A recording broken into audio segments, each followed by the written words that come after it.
Hi everybody, welcome to my homestead and welcome to my channel. My name is Jared. In this video, I want to go over an email sent to me by Greg Brown.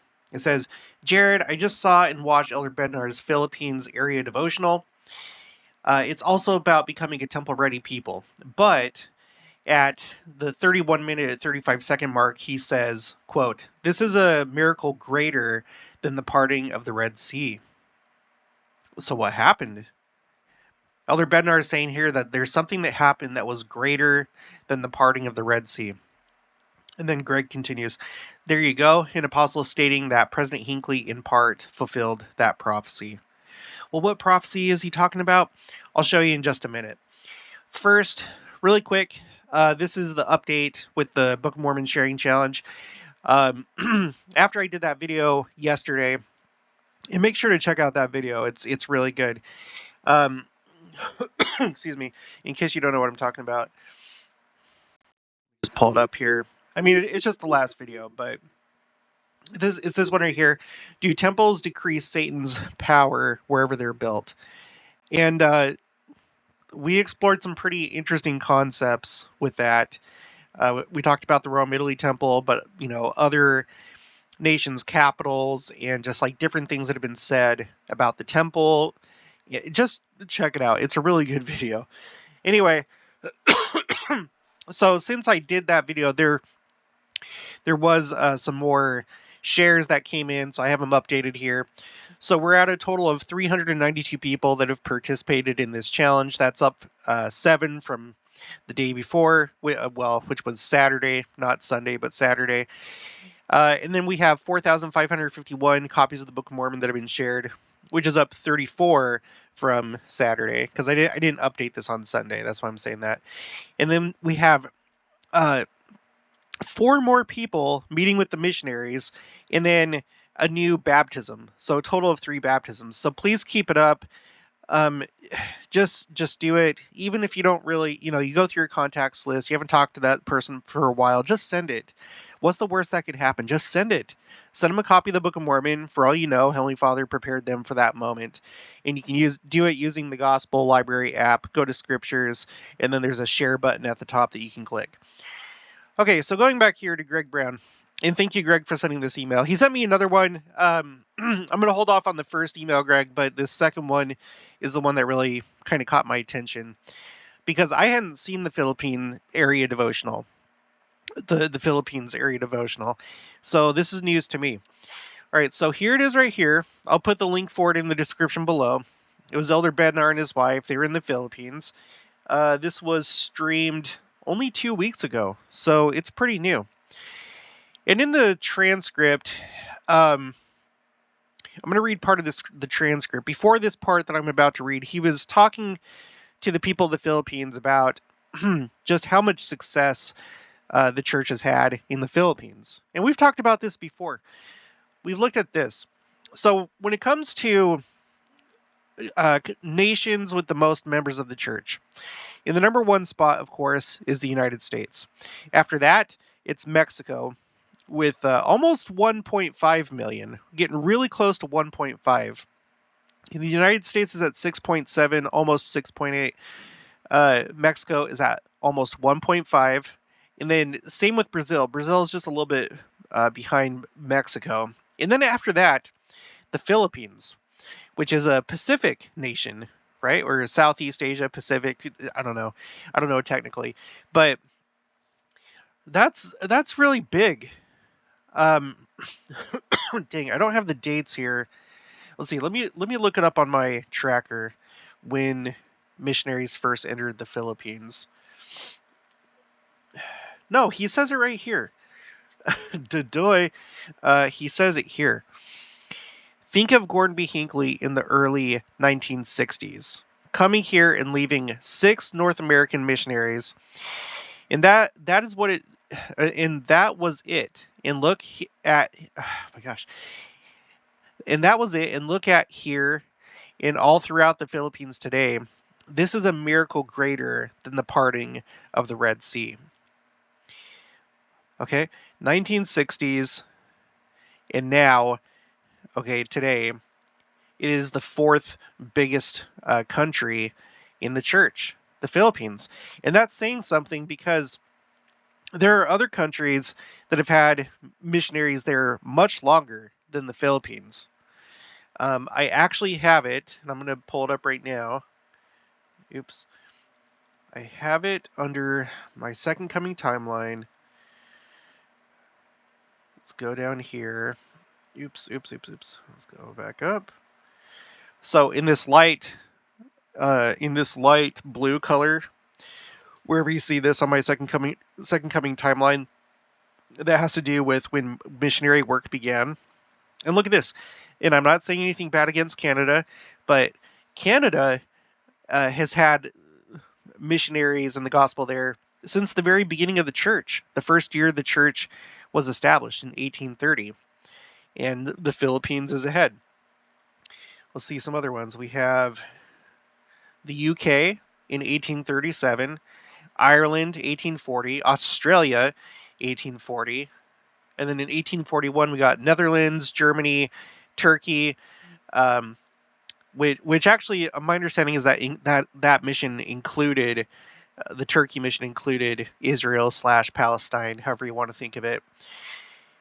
After that, 1844, we had French Polynesia, which that's kind of crazy to think, because here's Joseph Smith. He was martyred, but there were missionaries in French Polynesia at that time. I don't know if it was after or before, because it doesn't have the exact date. So maybe it was a little bit after, but still, at that same time, that's kind of wild to think.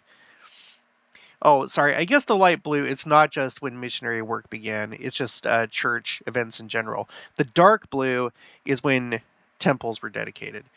Okay. Then you got the Channel Islands, 1948. France in 1849.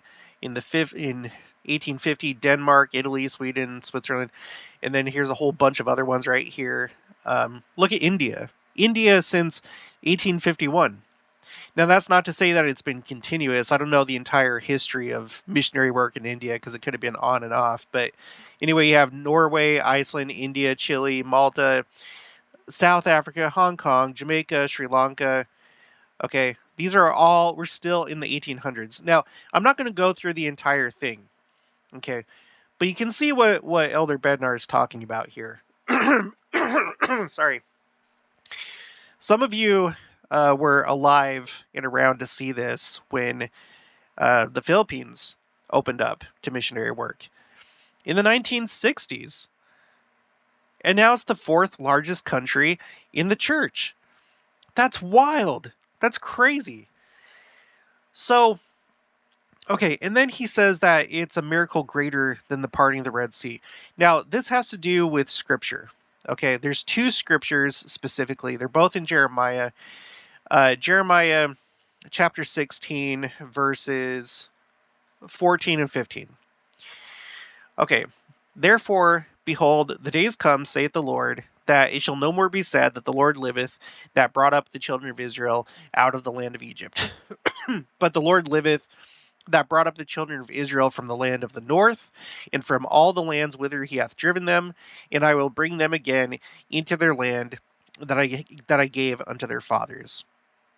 Okay, a lot of people take this to mean that there's a hidden group of the 10 lost tribes that are hidden somewhere, hidden to the rest of humanity. There's different theories, and I don't hold that position at all. I don't think that there's any hidden group anywhere at all whatsoever. But that's like a popular theory among some Latter-day Saints, especially those that are part of this Second Coming watching community, right? And then there's another one that's similar here in Jeremiah 23, verses... Oh, I guess I didn't highlight it. Let's see. Egypt. Okay. Verses 7 and 8.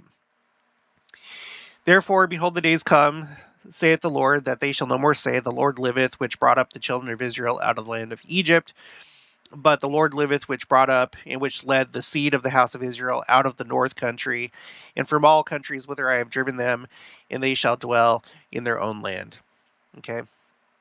So a lot of times, and I'm sorry, I don't mean to be a broken record, but a lot of times what people will insert here are the words miraculous, spectacular, um, just different things like that. But that is not at all what it says.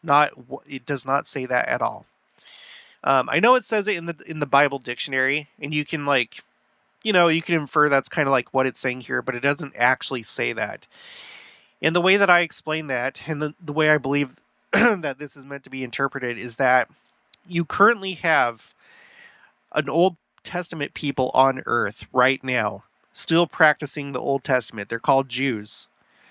And a lot of their feast days and holy days revolve around the Passover and Israel being led out of Egypt. They still commemorate that to this day. It's like they do it every single year. They have special occasions when they do that. Well, Christ has come, and now we're in the last dispensation, and we don't do that anymore. In this dispensation, we're focused on the restoration of the church, which was miraculous by itself. But on top of that, we look at the pioneers, the early church, their trek to Utah. President Nelson did an article called The Exodus Repeated, where he shows the parallel between the first Exodus from Egypt and then the saints and their Exodus from the United States to Utah. And there's a lot of similarities, a lot that you probably don't even think of. So anyway, here we're talking about Moses. We're talking about him leading the Israelites out of Egypt. And a big part of that was parting the Red Sea, right? And here we have Elder Bednar, a current living apostle of Jesus Christ, who's saying that what happened in the Philippines is greater than the parting of the Red Sea. It's greater what happened. If you're waiting for like some really supernatural thing to happen, I wouldn't, because we have an apostle here that said that something greater than the parting of the Red Sea has taken place in the Philippines. And you could also, I think, apply that to the entire church. You can apply it to many different countries and many different things that have happened. But a lot of people are waiting for the cinematic, the miraculous, the incredible, the supernatural, right? So I have this spreadsheet right here called Common Misconceptions. These are common misconceptions about the second coming. And I say that they're common because they've pop up semi-frequently under the comments. Not so much nowadays, now that everybody knows what I'm about, and so those people that have these misconceptions either just don't watch my channel or they've just had it cleared up. Okay, so let me read a couple of these misconceptions. Or sorry, one misconception, but a couple quotes. So I want to read this one first because it's shorter. Okay, so the misconception is the signs of the times will be very obvious. So this is from Hugh B. Brown, first counselor in the first presidency, October 1967 General Conference. This is what he says. I want to say to you, brethren, that in the midst of all the troubles, the uncertainties, the tumult, and chaos through which the world is passing, almost unnoticed by the majority of the people of the world, okay, almost unnoticed by the majority of the people of the world, there has been set up a kingdom over which God the Father presides, and Jesus the Christ is the King. That kingdom is rolling forward, I say partly unnoticed, but it is rolling forward with a power and a force that will stop the enemy in its tracks while some of you live. And that's a pretty interesting prophecy right there, because that sounds like that's referring to the end of nations and the implementation of the political kingdom of Christ when he comes. The next one is from George Buchanan. At the time that he said this, he was in the Quorum of the 12, but later he became a counselor in the first presidency. I think he was the first counselor. So this is from the Journal of Discourses, volume 21, starting on page 264. Okay, so let me read this. And this whole talk, I have the whole talk in here as of right now in this cell, which is it's kind of crazy to think, putting in an entire talk in a Excel or a Google Sheets cell on a spreadsheet. But I have to go through and I have to like refine this. I'm wanting to hurry and get this video out, or at least finished before I meet with Rabbi Gerfine in just a little bit here, about 45 minutes from now, at the time that I'm recording this. So anyway, but I went through and highlighted some of the more important parts that I was able to quickly pick out.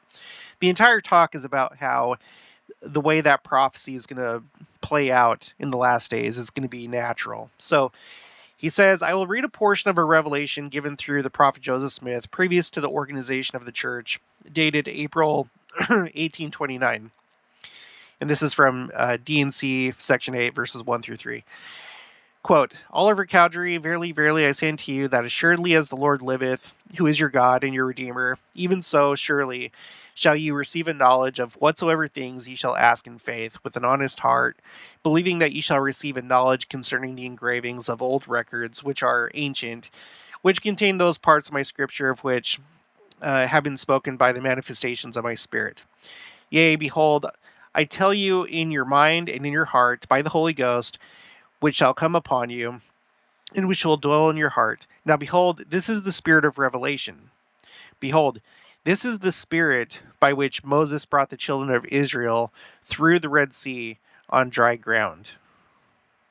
Now this is important. Here we are again talking about the Exodus and the Red Sea. Okay? Think about this as we just read Jeremiah 16 and 23 and the verses that relate to that, because some people are expecting the big and impressive and spectacular. George Q. Cannon continues, the point I wish to call to your attention to is contained in the second and third verse of this revelation. The Latter-day Saints are in many respects like other people who are not Latter-day Saints. We are apt to entertain views which are not very correct, and which may be the result of our traditions and preconceived ideas. This is a peculiarity that pertains to mankind generally, that whenever they deal with things of God or speak about them or contemplate them, and especially when they read the predictions made by the servants of God concerning future events or events that may transpire right before their eyes, they are apt to get sometimes erroneous ideas, or at least exaggerated ideas in relation to them. Okay. Actually, I should highlight that too, make that red. Okay, then he talks about some stuff here, and then later on he says, okay, even with this experience in the in the past, the Latter-day Saints themselves are not entirely divested of extravagant views respecting the effects which are likely to follow the fulfillment of predictions yet future. Are we not all inclined to look forward to many events which have been predicted by the servants of God as being so great and wonderful, and I may say so supernatural a character, that when they shall be fulfilled, they will even startle us who believe they are coming, and will compel, that's another word for force, and will force the unbelieving inhabitants of the earth to accept them as evidences of truth. See, and that's probably where there's a big problem, because that's not the way that the Lord works. Okay, he doesn't force people to believe things. And I think sometimes that's like the root cause of why people like to think about the signs of the second coming being very obvious, that it's going to force all those people that have been making fun of you for being a Latter-day Saint and saying that you're silly, that your doctrine is stupid, or just, hostility toward Christians in general. They've always said, like, during the entire history of Christianity, people have been thinking that the second coming is going to happen within their lifetimes. Right? So wouldn't it be so satisfying to prove them wrong, have fire coming out of the skies, having just different things happen, and then you can like point to that and be like, see, told you so. That's not the right spirit to be in. If that's how you think, I would change that. I'm going to skip down a little bit. Now, I would not, for the world, say one word to lessen in the minds of my brethren and sisters the importance of these events. I would not say one word to weaken your proper expectations.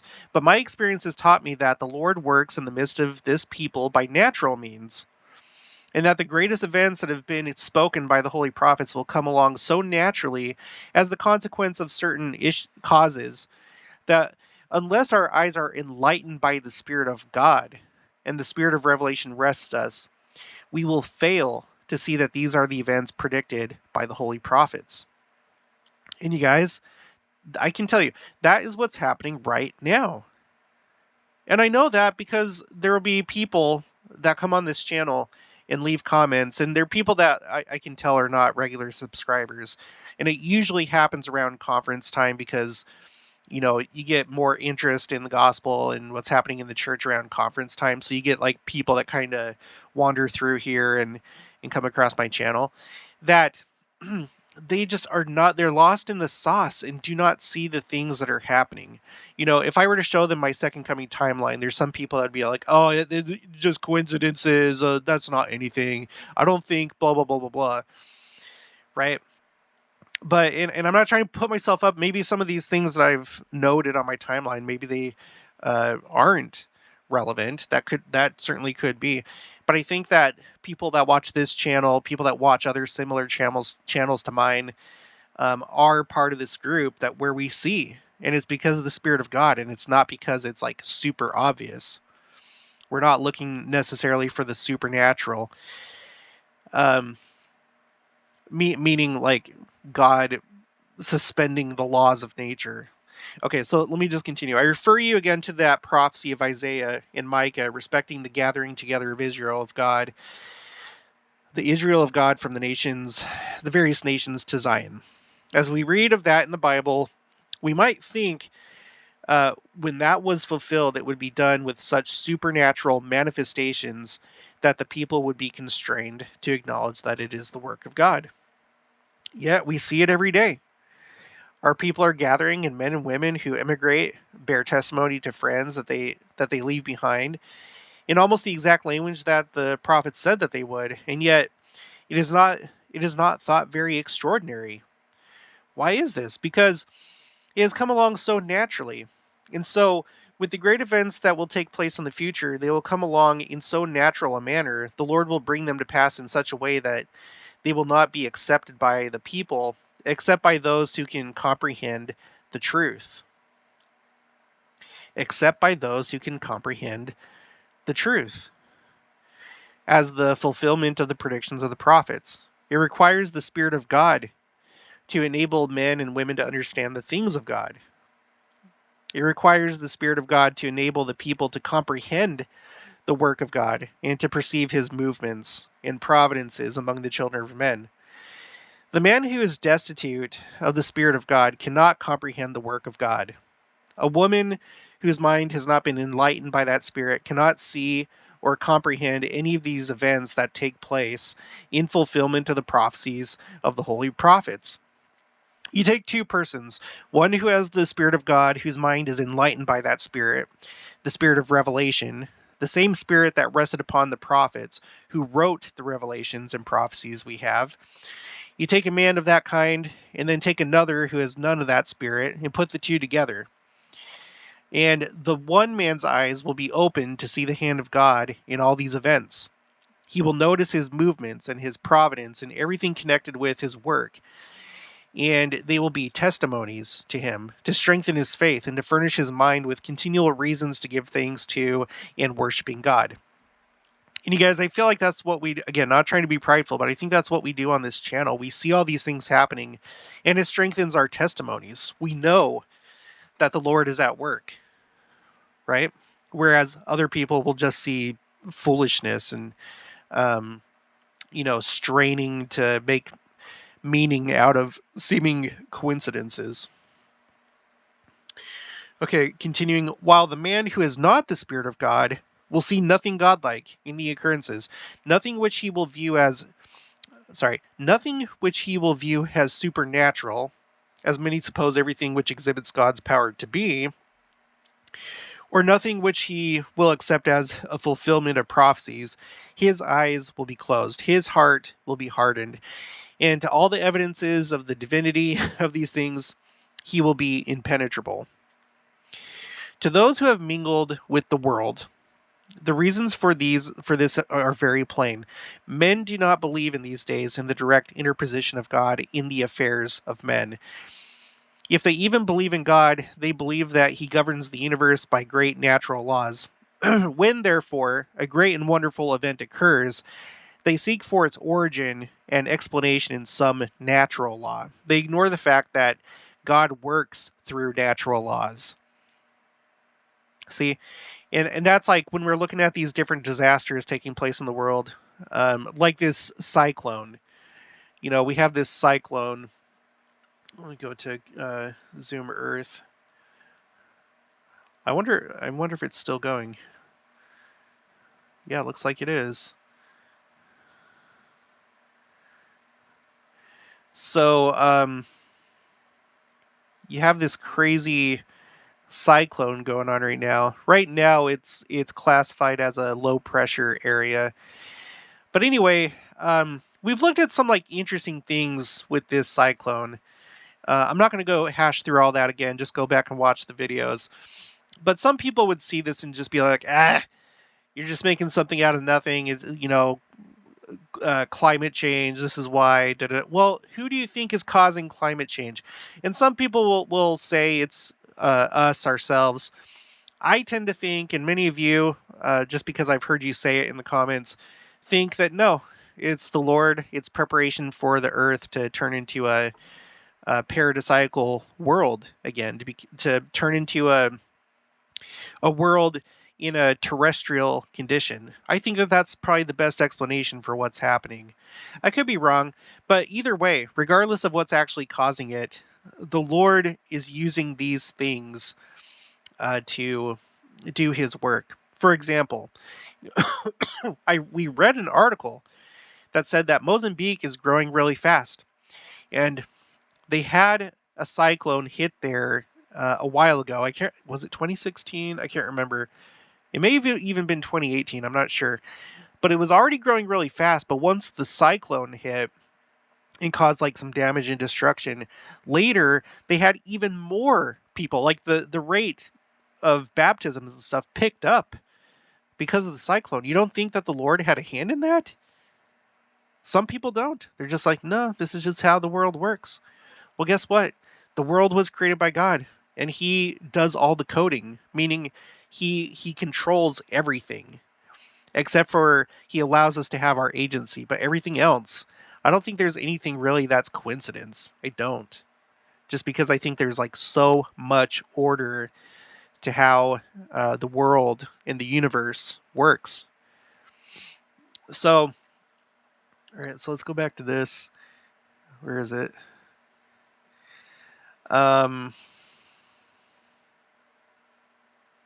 They ignore the fact that God works through natural laws, but seem to think that if he were to interpose at all, it would be by manifesting his power through the suspension of natural laws, by overriding and violating them, and in such a supernatural manner that mankind would be compelled, would be forced to acknowledge it was his act, as they would utterly be unable to account for it by any laws known to them, or in any other way than as being through his power.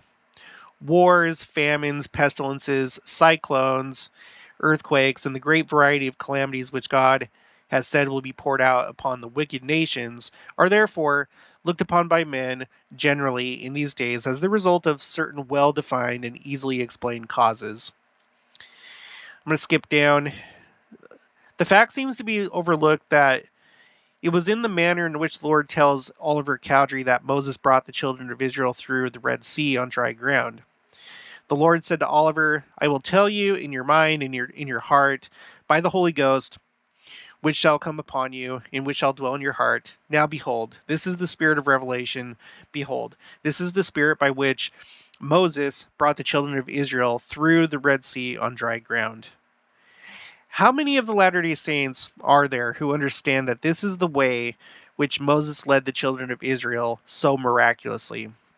How many are there who think that if we had a man like Moses among us, the people would be led differently and with greater manifestations of power than they are?